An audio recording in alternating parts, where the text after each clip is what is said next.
Disa ditë më parë ka përfunduar rikonstruksioni i plot i varrezave të dëshmorëve në qytetin e Lushnjës, një projekt i kërkuar prej vitesh nga veteranët dhe pasardhësit e tyre, që tashmë është bërë realitet fal bashkëpunimit të Bashkisë Lushnjë dhe Këshillit të Qarkut Fier.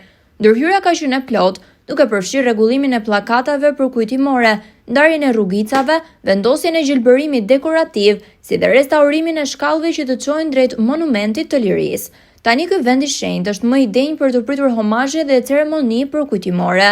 Ky nisëm është realizuar me kujdes të veçantë nga kryetaria e bashkisë zonja Riselda Sefa, e cila ka ndjekur nga afër punimet, duke i kthyer vendit të dëshmorëve dinjitetin e munguar prej vitesh. Për herë të parë në këtë proces janë përfshirë edhe të rinje të reja, si një simbolik për të lidhur brezat në respekt të kujtesës historike.